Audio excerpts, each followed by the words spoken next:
Minha diretoria teve Flamengo e Bahia, o primeiro jogo depois da demissão do Sampaoli. O Flamengo venceu o jogo por 1-0. E não dá pra gente sair aqui fazendo nenhuma grande análise, né? Afinal de contas, o treinador saiu num dia, já pegou o interino no outro dia e tal. O Flamengo ainda não decidiu o futuro dele, mas sim, foi o dono do jogo, foi melhor do que o Bahia, a maior parte do tempo. 15 finalizações contra 6, enfim, teve oportunidades de gol, não muitas, tá? Criaram 2 grandes oportunidades de gol, mas com um time basicamente mantido, entre aspas, né? Você colocou ali o Gerson um pouco mais centralizado, o Bruno Henrique um pouco mais para a esquerda, o Everton mais na direita e o Pedro como centroavante. Aí eu acho que tá o único erro da escalação do Flamengo de hoje. Antes disso, deixa eu só lembrar você, para você clicar aqui no link da Betano aqui embaixo para pegar os seus 500 antes que acabe, vai acabar, hein? Aí depois você vai falar, Rica, agora não é mais 500. Eu falo, bom, clicou antes, azar é teu. Aproveita, clica aqui. Então, o Pedro, cara, é uma situação muito difícil, porque ele fez o gol da vitória, ele fez o gol de pênalti, mas claramente o Pedro não tá bem. O Pedro tá sem confiança, o Pedro tá longe de ser o Pedro que a gente conhece, que é um jogador de seleção brasileira, que meses atrás todo mundo queria ele na seleção e tal.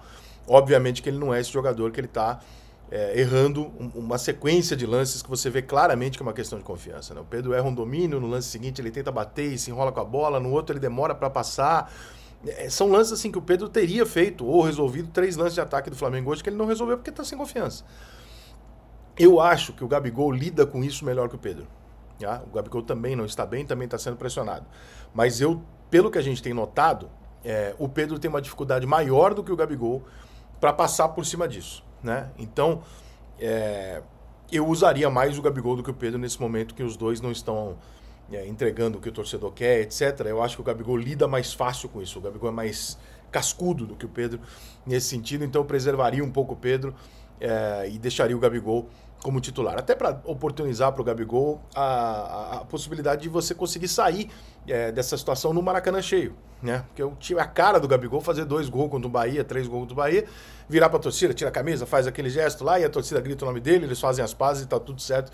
E o Gabigol volta à condição dele de quase indiscutível no Flamengo, que é o que a história dele realmente merece. Tirando isso, cara, o Flamengo fez um jogo que teve alguns sustos, o Bahia teve algumas bolas ali que o Bahia chegou tocando, entrando. A defesa do Flamengo, de maneira geral, ela não é muito sólida, né? Só você olhar os números do Campeonato Brasileiro, você vai ver que o Flamengo tem um bom ataque, mas a defesa não funciona tão bem. E não vai ser com 3 dias, 2 dias de treinamento de um novo treinador, que nem é um novo treinador definitivo, que o Flamengo vai mudar isso, né? Individualmente, eu não acho que os jogadores de defesa do Flamengo sejam ruins. Eu acho que o problema do Flamengo talvez esteja entre os volantes, que eu também não acho ruins, mas acho que estão mal escalados, né? Por exemplo, quando você coloca o Thiago Maia e o Pulgar, eu acho que o Pulgar podia ser mais ele o primeiro cara da marcação do que o Thiago Maia, porque o Thiago Maia ele não rende 100% ele como primeiro volante, como primeiro cara da defesa ali, ele não rende tudo que ele pode. Eu já acho que o Pulgar faz isso melhor. Então, esses pequenos ajustes e tal. E aí, cara, um grande público no Maracanã, 3 pontos e tal, mas não teve nenhuma grande evolução, evidentemente que não teria. O Flamengo segue arrastando, entre aspas, o futebol pro final do ano.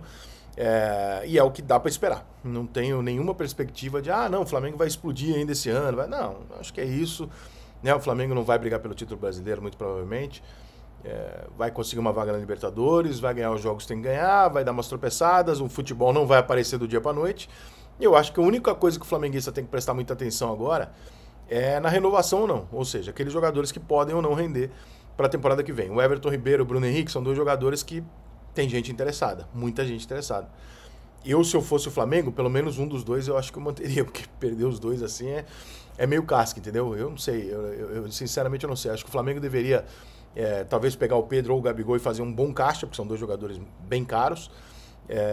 E aí você perde por renovação o Everton, o Bruno Henrique, tudo bem, mantém o Arrascaeta ali, contrata um outro jogador de meio de campo, usa um pouco mais os garotos e tal, e contrata 1 ou 2 soluções para o time novas. E não esquece que tem o Luiz Araújo, que é um garoto que ainda não conseguiu o espaço dele, mas que pode conseguir, é bom jogador. O Cebolinha, que é um puta de um jogador, mas no Flamengo não tá dando certo.